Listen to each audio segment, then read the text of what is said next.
Hello everyone. முன்னாள் கணவரின் திருமணம் குறித்த சமந்தாவின் இன்ஸ்டா பதிவு. நாக சைத்தன்யாவை மொத்தமாய் வெறுத்த ரசிகர்கள். முன்னாள் கணவர் நாக சைத்தன்யாவின் திருமண நாளான நடிகை சமந்தா போட்டிருக்கும் இன்ஸ்டா பதிவு ரசிகர்களின் கவனத்தை ஈர்த்து வருது. 2010ஆம் ஆண்டு விண்ணை தாண்டி வருவாயா தெலுங்கு மொழியில் நடிக்கும் போது நடிகை சமந்தா மற்றும் நாக சைத்தன்யாவுக்கு இடையே காதல் ஏற்பட்டிருந்துச்சு.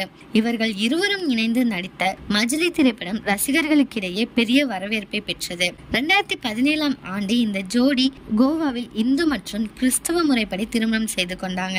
சூர்யா ஜோதிகாவுக்கு பிறகு தென்னிந்திய சினிமா ரசிகர்களுக்கிடையே பெரிய அளவில் கொண்டாடப்பட்டவர்கள் இவர்கள்தான். ஆனால் 4 வருடங்களில் தங்களுக்குள் கருத்து வேறுபாடு ஏற்பட்டதால் பிரிய போகிறோம் அப்படின்னு அதிகாரப்பூர்வமாக அறிவிப்பு வெளியிட்டாங்க. ஆரம்பத்தில் சமந்தா சினிமாவில் அத்துமீறி நடிப்பதால் தான் இந்த பிரிவு அப்படின்னு பேசப்பட்டது. அதன் பின்னர் தான் பொறுமையாக நடிகை சோபிதா தான் இந்த விவாகரத்துக்கு காரணம் என வதந்தி கிளம்பியது.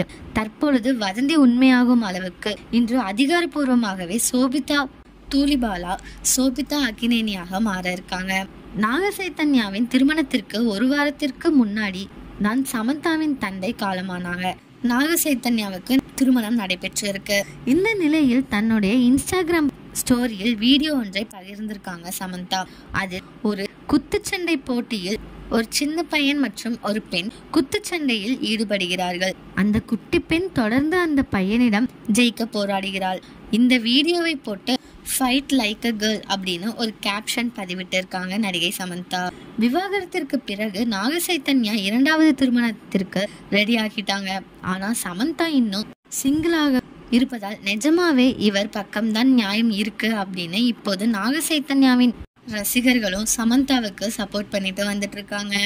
உங்க சப்போர்ட் நாக சைத்தன்யாக்கா சமந்தாக்கான்ட்டு கமெண்ட்ல சொல்லுங்க. இதே மாதிரி லேட்டஸ்ட் சினிமா நியூஸ் அப்டேட்க்கு இந்த சேனலை சப்ஸ்கிரைப் பண்ணிக்கோங்க.